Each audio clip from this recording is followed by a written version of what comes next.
Nós falamos aqui no nosso último encontro sobre os dois caminhos. Nós começamos a falar sobre os dois caminhos e falamos no último encontro sobre o caminho estreito. Já falamos sobre o novo nascimento, falamos sobre a vida abundante que Deus promete, esse chamado de Deus. Que vida é essa, né? Nós falamos no nosso último encontro.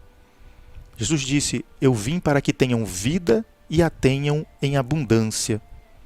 Que vida abundante é essa? E nós falamos aqui que existem muitas coisas que falam por aí que não têm relação com essa vida. Mas quando nós entendemos que o propósito de Deus em Jesus Cristo é restaurar todas as coisas, é restaurar o plano de Deus, é executar o plano de Deus, que é restaurar aquilo que foi corrompido no início, mas que estava tudo dentro ainda desse plano, né? Na criação do homem, em toda a criação. Nós já falamos aqui, eu só estou relembrando, que desde o início a vontade de Deus é formar para si um povo de filhos, criaturas conscientes, morais, com livre-arbítrio, que escolham livremente amá-lo, desfrutar da sua presença, obedecê-lo, glorificar o seu nome. E com esse propósito ele fez os anjos, com esse propósito ele fez os seres humanos. Os anjos também enfrentaram a desobediência. Tiveram aqueles que caíram e não podem ser mais aproximados. Aqueles que não pecaram e foram confirmados em santidade. Para o homem, Deus propiciou um plano de salvação. Fez Adão e Eva e deu a eles a oportunidade de obedecê-lo, de viver com ele. Mas eles não poderiam comer da árvore que estava no centro do jardim. O homem escolheu fazer a própria vontade, desobedeceu, entrou o pecado no mundo e com ele a morte. E a partir daí todo aquele que nasce do ajuntamento do homem com a mulher, todo aquele que nasce agora à imagem e semelhança do homem, ou seja, foram feitos à imagem e semelhança de Deus, mas agora com uma distorção. Nesta imagem de Deus aí, nessa imagem e semelhança de Deus, houve uma distorção. Houve uma corrupção dessa imagem, por conta de uma estrutura que entra agora na natureza de todo homem. Ele já nasce com essa estrutura, como está escrito: em pecado me concebeu minha mãe. Na concepção essa estrutura entra. Que a Bíblia chama de pecado, chama de concupiscência. Uma inclinação para fazer a própria vontade e não fazer a vontade de Deus.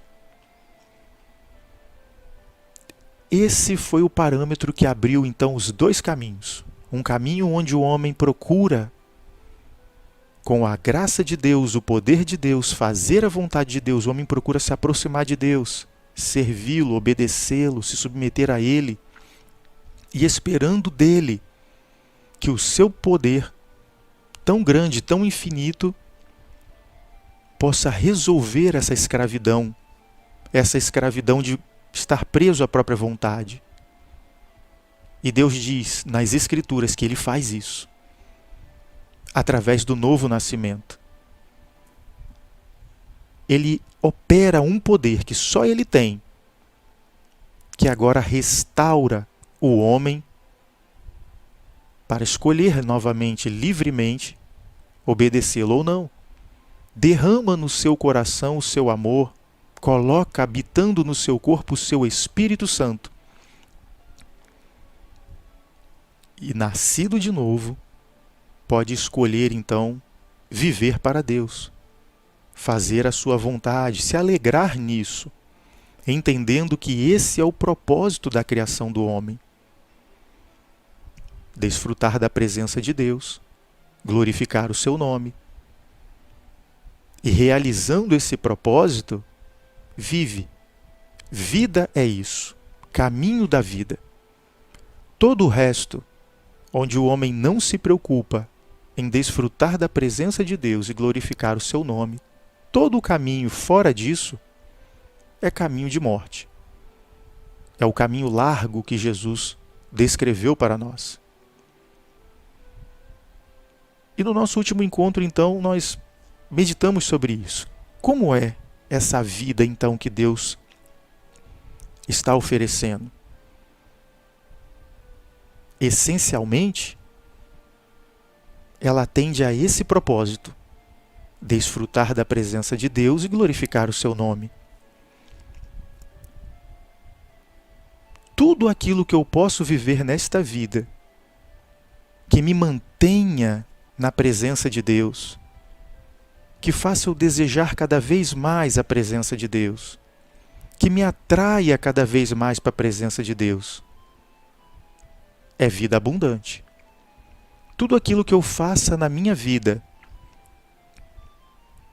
que glorifique a Deus, o testemunho de justiça, não mentir, não devolver o mal com o mal, mas devolver o mal com o bem,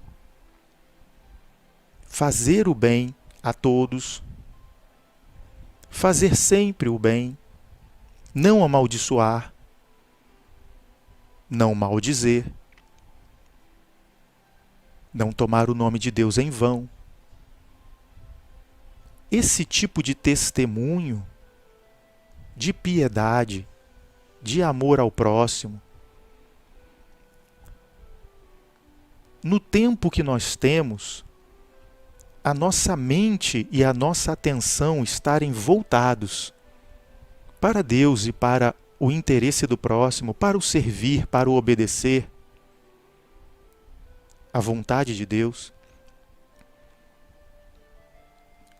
Quando eu pratico isso, eu estou em vida abundante. Eu estou no caminho estreito, eu estou no caminho da vida. Agora, tudo que eu escolher na minha vida que me afastar da presença de Deus, me distrair do cultuar e adorar a Deus, do louvar, me cansar e me deixar desanimado para buscar a Deus, para adorá-lo, para conhecer e praticar a sua vontade. Tudo que na minha vida eu escolho, nesse momento eu prefiro silenciar a glorificar a Deus, a testemunhar, talvez num outro momento, agora não é conveniente.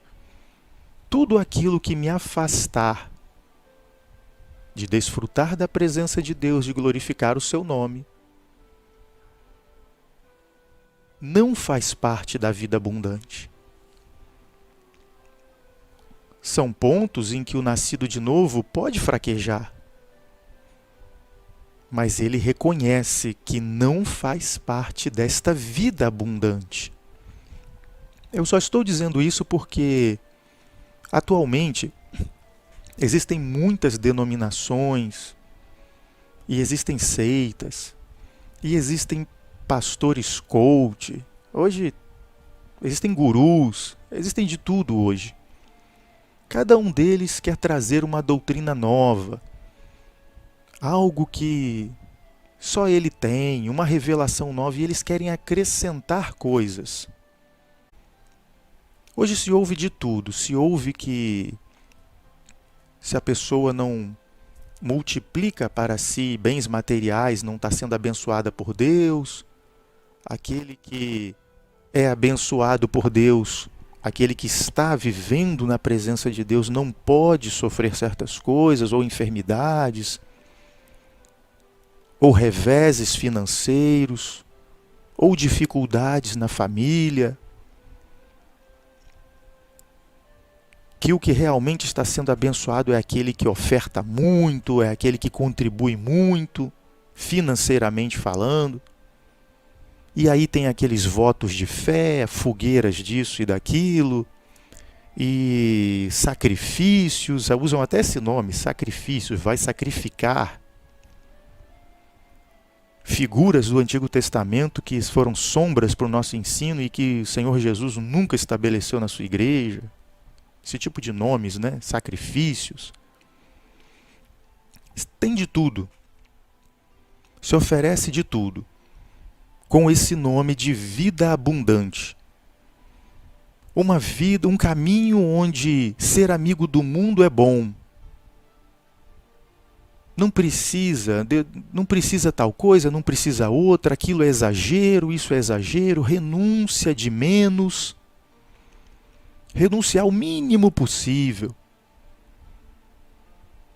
aos próprios desejos, ao viver mundano,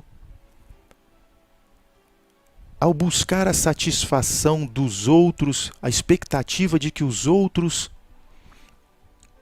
estejam contentes conosco, nos aprovem.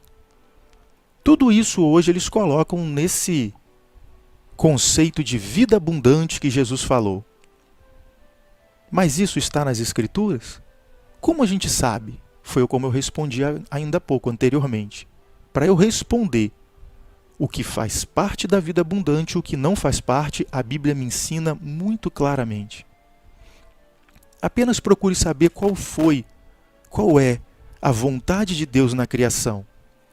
O que foi corrompido ali pelo pecado e o que Jesus então veio restaurar para que fosse como no início.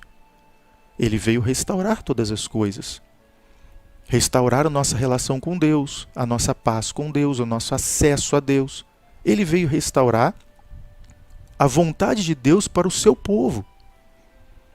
Os profetas do Antigo Testamento todos falaram acerca disso. Eles serão meu povo, eu serei seu Deus. Habitarei neles. Escreverei a minha lei, a minha palavra nos seus corações, e eles as praticarão.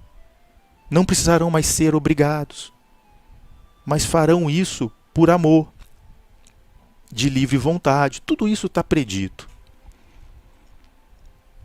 E tudo isso me aponta para esse critério. Deus nos criou, conforme as Escrituras dizem, para desfrutar da sua presença e glorificar o seu nome. Então, quando eu quiser saber se alguma prática da minha vida está de acordo com a vontade de Deus, está dentro dessa vida abundante, aonde o Senhor abençoa, aonde as bênçãos dele me alcançam, ele está agradado comigo, tem prazer na minha vida, eu só preciso responder a esses dois princípios. Isso está aumentando meu desejo por estar na presença de Deus? Isso me aproxima mais da presença de Deus? Qualquer prática que eu imaginar da minha vida, isso está me dando mais tempo para estar na presença de Deus? Então é uma prática que eu posso realizar na vida abundante. Mas qualquer resposta em contrário me afasta da presença de Deus, me tira tempo para me dedicar a Deus, para adorar, para orar. Tira minha atenção e meu ânimo para me dedicar ao Senhor. Isso é algo que eu devo renunciar, me afastar, para viver a vida abundante. Qualquer coisa da minha vida que glorifique a Deus, testemunhe da sua misericórdia, do seu perdão, da sua grandeza, da maravilha que é andar na sua presença, da bênção que é a santificação, o tesouro que é ter o Espírito Santo habitando dentro de nós.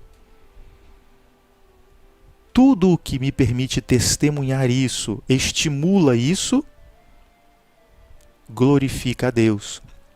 Até mesmo nas provas e tribulações. Situações de prova, por exemplo, em que nos sentimos mais frágeis, mas permanecemos aos pés do Senhor. Caminhamos com dificuldade, no sentido daquela intrepidez anterior, mas continuamos congregando, continuamos orando, mesmo que com dores, mas obedecendo, buscando permanecer fiéis ao Senhor. Isso é fé, é obediência. Isso glorifica a Deus, mostrando ao mundo como tudo que está escrito. Aqueles que são igreja do Senhor, que desfrutam da sua presença, são sua família, são seus filhos. Nesse mundo tem aflições. E o mundo acaba aborrecendo a esse povo. Mas esse povo não devolve o mal com o mal, mas ama, ora pelos adversários, crendo que está nas mãos de Deus e é Deus quem determina tudo para a sua igreja, para o seu povo. Nós não estamos nas mãos nem mesmo do Lúcifer, do Satanás. Não estamos, ele não pode nos tocar. Os que são filhos de Deus, eles não vivem pecando, o maligno não lhes toca. Sequer os poderosos anjos caídos podem nos tocar, porque Deus é muitíssimo mais poderoso, é o Criador, até mesmo desses seres. Se nem mesmo os principados, potestades, príncipe das trevas e hostes do mal podem nos tocar, muito menos os homens. Mas tudo o que nos acontece tem de Deus a permissão, porque até os fios de cabelo de nossas cabeças estão contados e não passamos por nada que Deus não permita. Existem muitas coisas que são difíceis de compreender, mas sabemos que Deus é bom e tudo é feito para o nosso proveito. Não somos tentados acima das nossas forças, mas Deus sempre dá com aprovação o escape e todas as coisas concorrem para o bem dos que amam a Deus, que são chamados por seu decreto. Neste momento, agindo desta forma, como o Senhor nos orienta nas Escrituras, glorificamos o seu nome, até mesmo nesse momento de provações, de dificuldades, de humilhações. E todas as vezes que eu estou numa encruzilhada na vida, tendo que decidir algo, eu tenho que fazer a pergunta: este algo aqui que eu agora vou, isso que eu vou praticar, esse caminho agora por onde eu estou passando, ele me permite permanecer na presença de Deus e glorificar o seu nome? Por ali eu entro e sei que estou em vida abundante. Mas, se a resposta for não, isso vai me embaraçar, vai me deter, vai me paralisar nesse propósito, ou vai me fazer recuar, eu sei que eu tenho que buscar de Deus outra coisa, outra prática, outra decisão. Vida abundante. É isso. Singelamente isso. O chamado de Deus é para isso. Todo o resto, Ele é que vai acrescentar. Vai fazer mais do que pedimos ou pensamos. Vai ouvir os nossos planos, nossos desejos. Ele tem interesse em nos conceder, é generoso, é bondoso, quer nos enriquecer? Com certeza que quer. Com as suas bênçãos. A bênção de Deus é que enriquece e não acrescenta dores. Quer nos enriquecer com as suas bênçãos, com aquilo que é da sua vontade nos conceder nesta vida, para sermos mordomos dele e administrarmos tudo o que ele nos der. Tudo que somos, tudo que temos, tudo que sabemos, segundo a sua vontade, para desfrutar da sua presença, para glorificar o seu nome. Isso responde para nós essas duas coisas. Vida abundante. O que é essa vida abundante desse chamado maravilhoso do Deus Criador, nosso Pai Yahvé, em Cristo Jesus, nosso Senhor e Salvador, porque sem Ele, sem o Salvador Jesus, sem o seu senhorio, não há ligação com o Pai. Os que estão em Cristo estão em Deus. Os que não estão em Cristo não estão no Pai. Os que fazem a vontade de Cristo fazem a do Pai que o enviou. Os que o recebem, recebem o Pai. Os que não o recebem, não recebem o Pai. Assim o Pai determinou.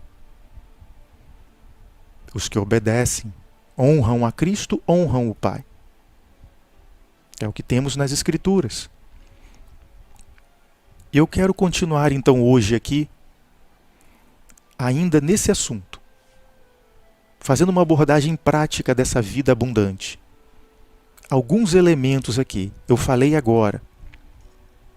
Como usar o critério da criação para definir essa vida abundante e me orientar de uma forma muito prática naquilo que eu devo buscar, aquilo que eu devo desejar em Deus. Saber se estou fazendo em Deus, para eu compreender quando Deus me fechar uma porta, me disser não, me desviar para de um determinado caminho que eu estou indo, que não é da vontade dele, estou me referindo a isso. Eu entender e não lutar contra isso, mas aceitar com toda a fé de que entregamos o nosso caminho ao Senhor, confiamos nele e ele está fazendo todo o melhor para nós. É dentro dessa caminhada aqui, dessa forma prática, que eu quero abordar então com os irmãos algumas coisas. Nessa vida abundante, tanto o Senhor Jesus quanto os apóstolos falaram de algumas coisas que são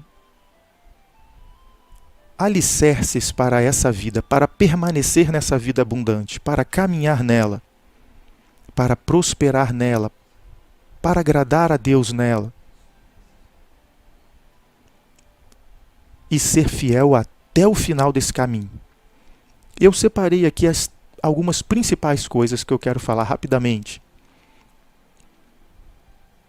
Fé, paciência e humildade.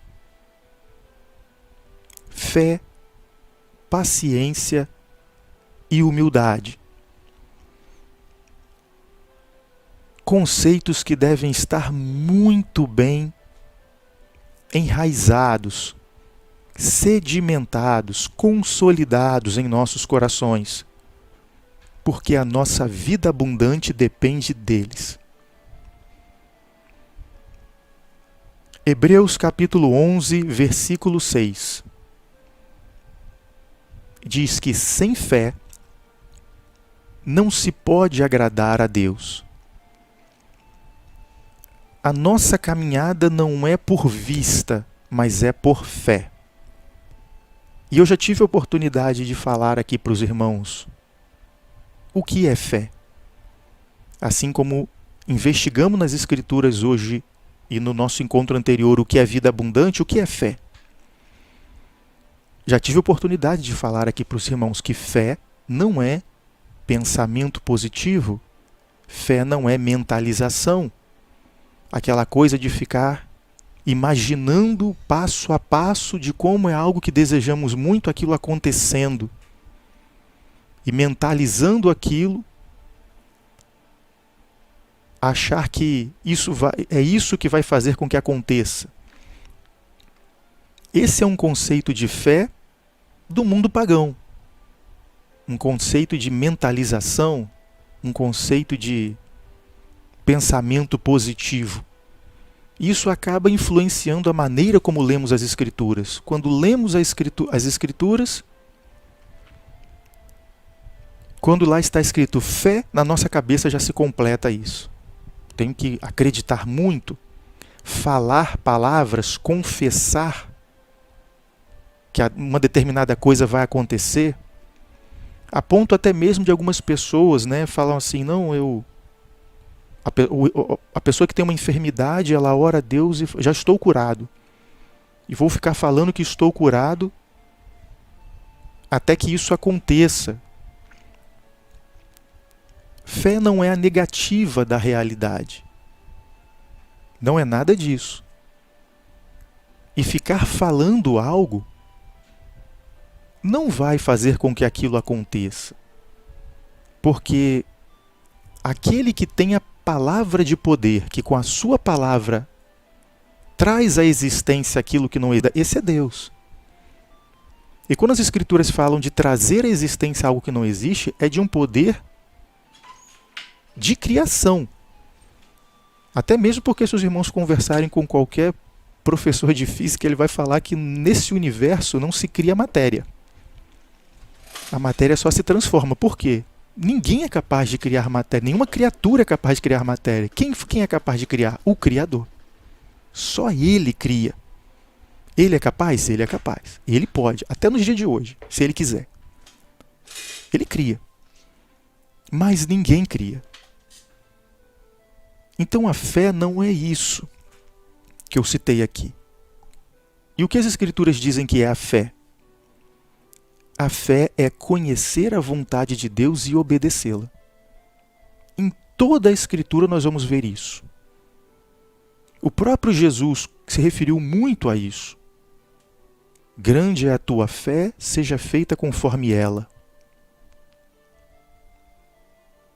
Ele falou isso para algumas pessoas. Ele falou isso para o centurião, que foi pedir a ele que curasse o seu enfermo. Alguma coisa? Falar que aquela coisa teria acontecido? Ficar confessando aquilo? Para que a palavra dele, de alguma forma... Isso aí está muito ligado à cabala, né?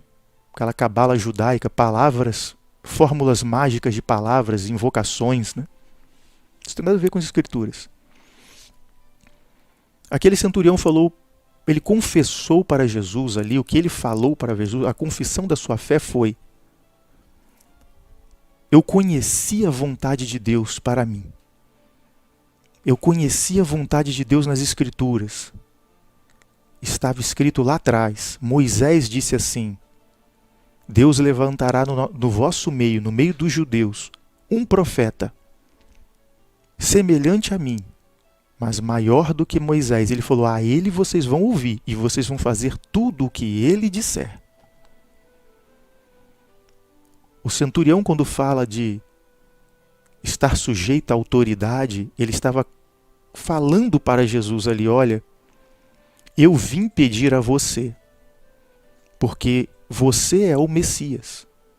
E Deus disse que eu deveria fazer tudo o que o Messias disse e pedir a ele tudo aquilo que as Escrituras dizem que ele faz.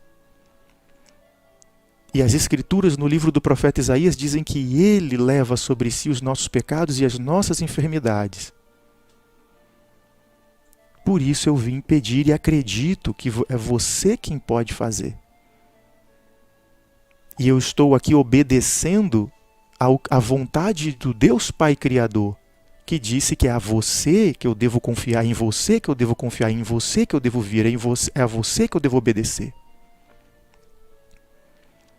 Se os irmãos procurarem, foi esse o padrão que Jesus disse, olha, não encontrei fé semelhante em Jerusalém. Aqueles que se aproximaram dele, por quê? O que se dizia? O Messias veio, Jesus de Nazaré. A mulher cirofenícia, que insistiu com ele, a filha que estava atormentada com demônios, Jesus ainda disse para ela: mulher, não é justo deitar aos cães o pão que é dos filhos. E ela respondeu para ele: mas os cães também comem das migalhas que caem da mesa dos filhos. O que ela estava praticando ali? Que obra de fé era essa? Porque Tiago diz que a fé só mentalizada, aquela fé que não tem obra, é morta. A fé que está só na mente é morta. A fé precisa fazer todo o corpo praticar. Isso é o que Tiago chamou de obra. Foi isso que ele disse: me mostra a tua fé sem obras, eu te mostrarei a minha fé pelas minhas obras. Ou seja, como eu vivo praticando a fé. Como eu vivo praticando a obediência à vontade de Deus. Aquilo que Jesus disse: quem ouve e pratica as minhas palavras. Aquela mulher cirofenícia, ela quando fala aquilo para Jesus sobre os cães também comerem das migalhas, ela estava dizendo para ele: olha, você é o Messias. Você foi aquele que Deus em Moisés disse que nós deveríamos seguir, deveríamos buscar de ti. Não buscar em mais nada, nenhum outro lugar, mas em ti. Também acessará a Deus pelo Messias. Ela praticou isso. Os irmãos me perguntaram: mas ela tinha todo esse entendimento? Não sei se tinha, qual entendimento tinha, só sei que praticou. E se ela não tivesse praticado, Jesus não teria falado. Ele disse: mulher, grande é a tua fé. Se ela não soubesse do que estava falando, o Deus que conhece todas as coisas, o onisciente, o Deus Filho, não teria dito aquilo para ela. Grande é a tua fé. A fé está relacionada à obediência. Então, nos momentos em que a nossa fé é provada, nesse caminho estreito, temos que lembrar isso. Continuar praticando o que Deus falou, mesmo que o sofrimento nos desanime, que a tristeza nos desanime momentaneamente, mas o obedecer vai nos trazer a consolação do Espírito Santo que habita em nós. O fortalecer de Deus nas nossas fraquezas. Mas de forma nenhuma podemos deixar de ter fé, ou seja, de forma nenhuma podemos obedecer menos. Se as provações provocarem em nós um obedecer menos à vontade de Deus que nós já alcançamos, que nós já conhecemos, isso não vai nos manter na vida abundante, mas vai nos afastar dela. Olha o que foi escrito para Éfeso, numa das cartas do Apocalipse. Tenho, porém, contra ti que deixaste o teu primeiro amor. Arrepende-te e volta às primeiras obras. Ou seja, prática de obediência. Fé que se mostra em obras. Obediência prática. O Senhor falou assim: porque se não fizer isso, virei contra ti, retirarei de ti o teu castiçal, que representa a presença do Espírito Santo ali, naquela igreja, no corpo de cada crente. Viver a vida abundante, viver no caminho estreito, exige fé. Se tiveres fé, verás a glória de Deus. Se creres, verás a glória de Deus. Esse diálogo que está lá no Evangelho de João, de Jesus com Marta, com Maria, na ressurreição de Lázaro, naquele evento da ressurreição de Lázaro, o que elas falam para ele? Jesus falou assim: eu sou a ressurreição e a vida. Crês tu nisso? Ela falou: eu creio. Eu tenho praticado, vivido, obedecido, que tudo relacionado ao Senhor Jesus de Nazaré ser o Messias. E ela disse que estava convencida de que em Cristo O irmão dela ressuscitaria na ressurreição dos mortos, praticando a esperança do ensino do Antigo Testamento e de Jesus. E em resposta disso, Jesus disse o que a eles? Eu que estou aqui, sou a ressurreição e a vida. Todo aquele que está em mim não morrerá, mas viverá eternamente. E ressuscitou a Lázaro. Mas por causa de quê? Porque Lázaro praticava a obediência a ele. Aqueles que ali estavam praticaram a obediência a ele. E por isso ele pôde responder com a consequência dessa obediência, que foi para Lázaro a ressurreição, que foi para sua família a restituição de Lázaro vivo. A fé produz tudo o que precisamos em nossas vidas. Porque fé é conhecer e obedecer à vontade de Deus. E mesmo nos momentos de fraqueza, o crente, ele pode não estar mais tão ousado ou tão intrépido, tomando iniciativas, pode estar mais recolhido, mas se ele permanece obedecendo aquilo que ele alcançou da vontade de Deus, não deixar de congregar, orar, adorar, consagrar, jejuar, se ele permanece fazendo a vontade de Deus, ele está agindo com uma fé, e é uma fé que Deus não despreza. Digo isso porque muitos, ao olharem por não estar fazendo semelhantemente com a energia maior de um período anterior, às vezes pensam, né, que são levados a pensar, Deus não está agradado. Mas as Escrituras nos dizem como devemos avaliar. Elas dizem que se nós obedecemos, isto é fé e não é desprezível diante de Deus. E por conta dessa permanência, mesmo que a circunstância não ajude, Deus transformará, dará maior graça e mudará esse cenário. Ele aperfeiçoará a obra que ele começou. Isso é fé. Isso também é paciência. É perseverar na obediência, mesmo que não com tanto ânimo ou tanta vontade.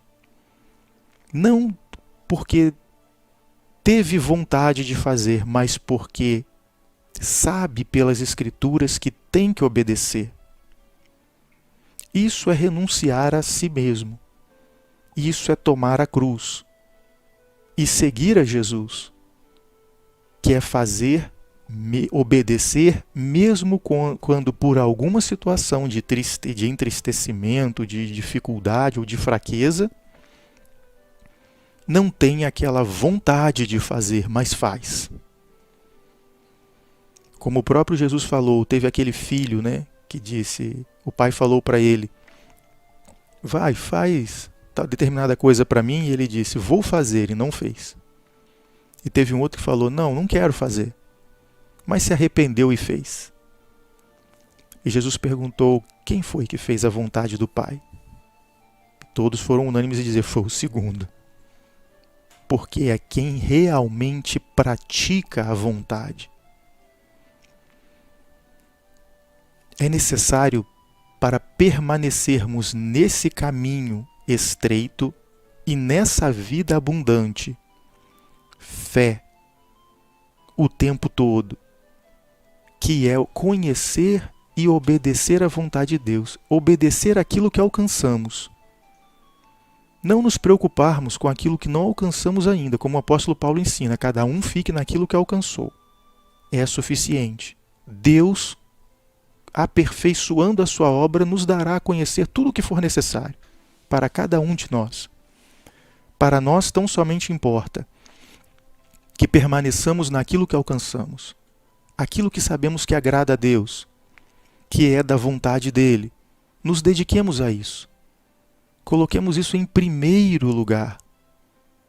Seu reino, sua justiça, do que conhecemos do reino e da sua justiça, coloquemos em primeiro lugar. As demais coisas ele nos acrescentará. Jesus disse em Lucas 21:19, na paciência possuireis as vossas almas. Eu disse aqui da importância de perseverar nas provas e tribulações. Tiago diz que é a prova da nossa fé que produz paciência. Tiago capítulo 1, versículos 3 e 4. Olhe como a paciência está ligada à preservação da fé.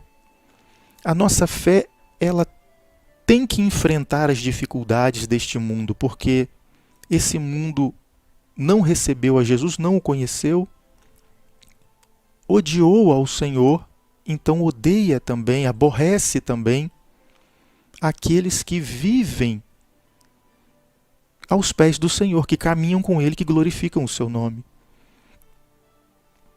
Algo que é uma decorrência normal, uma decorrência do mundo se opor ao nosso Senhor.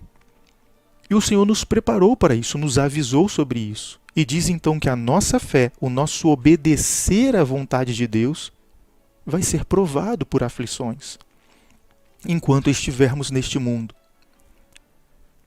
Mas toda vez que a nossa disposição para obedecer for colocada em confronto, quando ela permanece, ela não se altera, ela se mantém, isso nos aumenta a paciência, ou seja, a prova da nossa fé produz paciência, produz a capacidade de continuarmos obedecendo nas mesmas situações difíceis e em situações até mais difíceis posteriormente.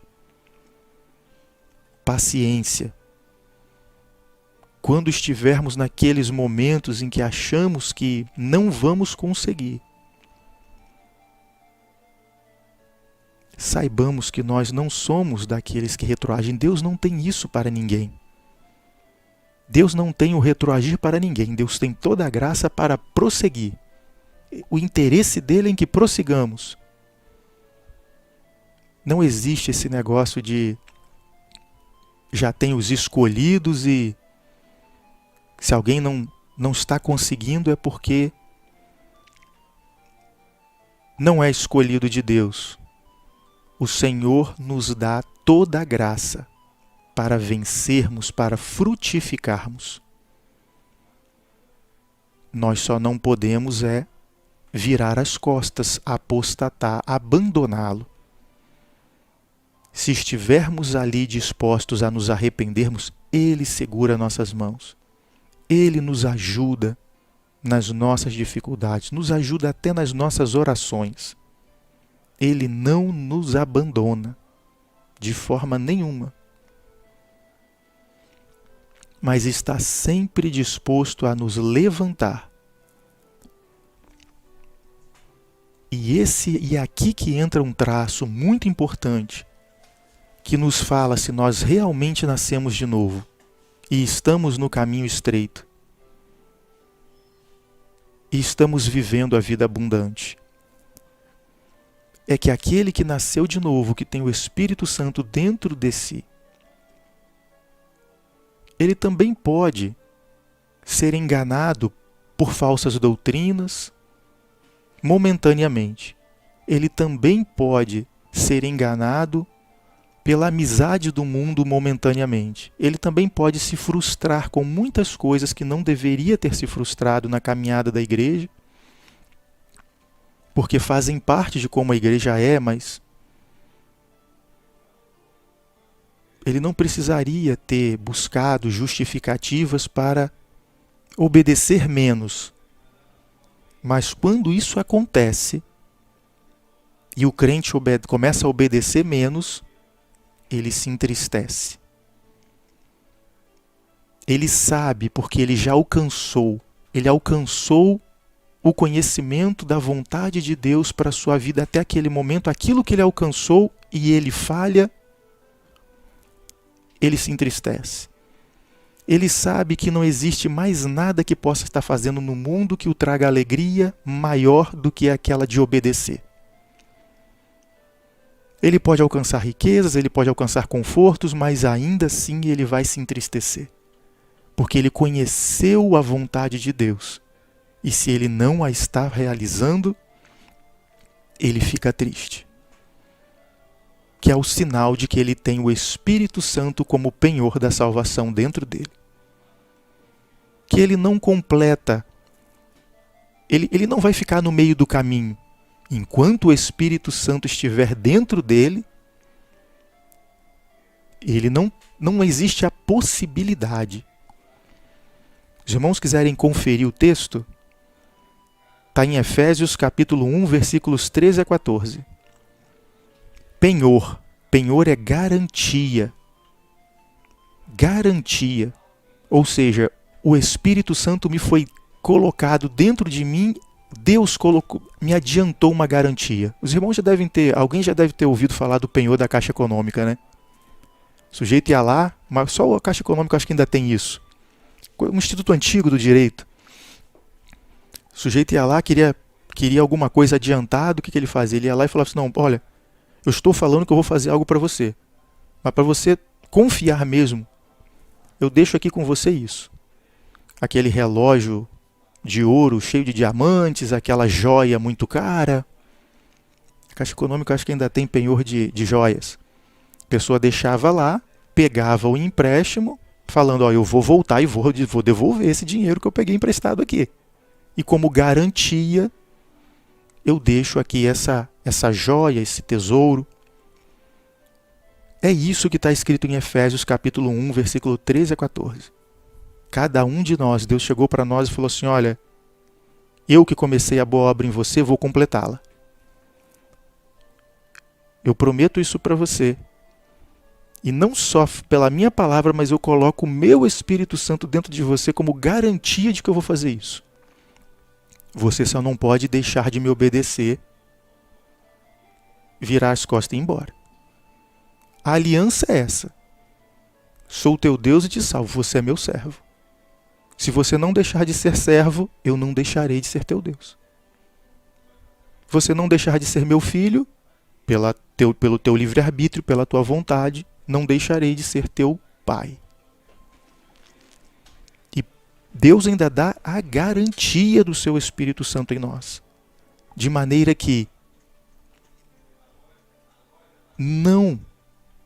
nada nos acontecerá, nada nos separará do amor de Cristo, nada nessa caminhada até o fim dela, enquanto eu tiver dentro de mim o seu Espírito Santo.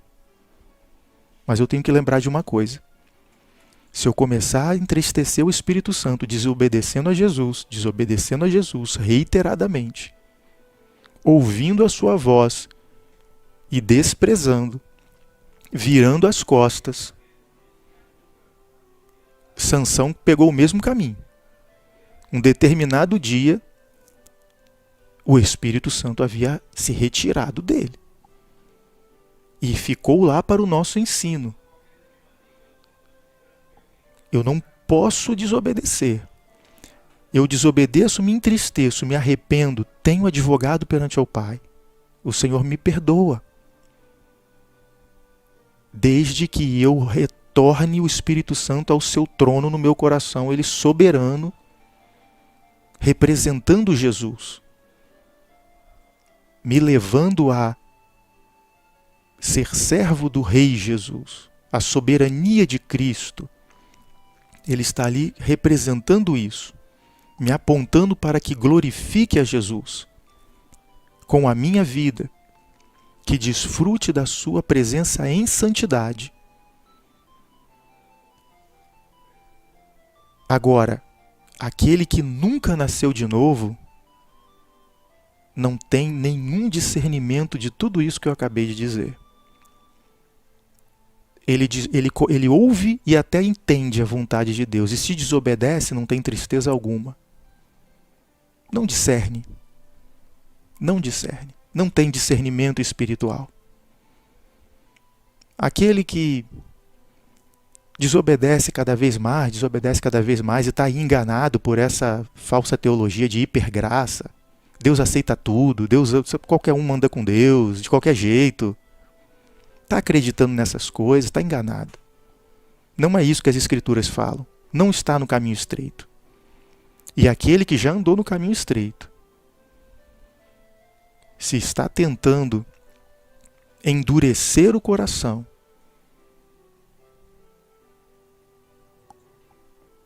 está tentando fazer a mente ficar... Me fugiu agora a palavra que as Escrituras usam, é como se tivesse totalmente cicatrizado, totalmente inoperante, totalmente uma casca. Se está seguindo por esse caminho, está se esforçando nisso, cuidado, porque pode alcançar um ponto que não volta mais, que é quando o Espírito Santo deixa. Se com o Espírito Santo a nossa caminhada nesse caminho estreito é difícil, é provada, imaginem sem Ele. Sem Ele, não dá. Não tem como. Eu digo, não é sem Ele andar, voltar para dentro desse caminho estreito sem Ele. Porque é só o caminho estreito que conduz à vida. Tem que andar nele e chegar ao final dele. Por que eu digo isso? Eu digo isso para que tenhamos esse cuidado de não provocar ciúmes no Espírito Santo, não entristecê-lo, mas cuidar dele, agradá-lo, mantê-lo no trono, no governo, na direção das nossas vidas, no nosso coração, como aquele que aponta para que Jesus seja sempre glorificado, Senhor, obedecido, e que seja sempre acessado na sua presença conosco, próximo, intimamente, pelas orações, pelas ações de graças e jejum. Pastor Felipe está me ajudando aqui, mente cauterizada. Exatamente. A cauterização é exatamente aquele recurso que você coloca para fechar a pele. Abriu, aí vai ali, fechou para não abrir mais. Mente cauterizada. Era o que eu estava querendo dizer aqui, né? Nos protejamos disso, estejamos advertidos contra isso, para que andemos sempre numa vida abundante, nesse caminho estreito, que é cheio da proteção, do livramento de Deus, da verdadeira prosperidade, que é a bênção de Deus, que enriquece e não acrescenta dores. Irmãos, a bênção que é podermos orar a Deus e Ele nos ouve, e Ele tem interesse por nós. Não nos ouve de qualquer forma, mas nos ouve com atenção e carinho.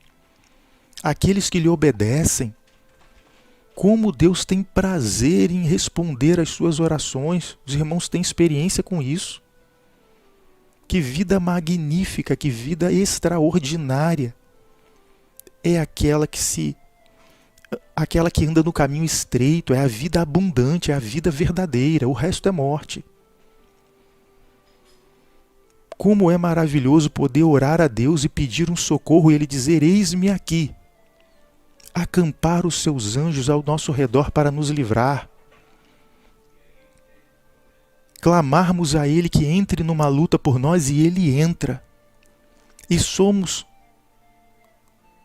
pequenos quando a nossa vida é comparada com as regras aí do mundo, mas maior é o que está em nós do que o que está no mundo. E Ele entra e Ele muda tudo.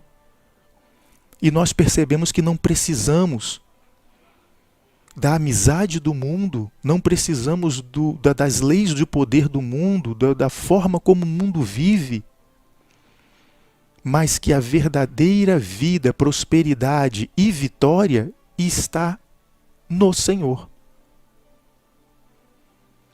É isso que as Escrituras nos colocam.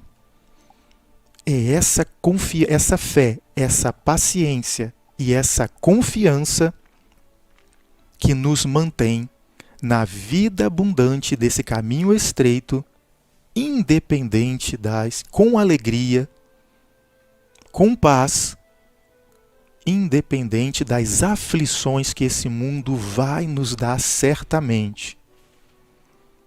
Eu agradeço a oportunidade e essa mensagem que eu deixo no dia de hoje e continuaremos nessa sequência de mensagens. Na próxima falaremos então sobre o caminho largo que conduz à morte.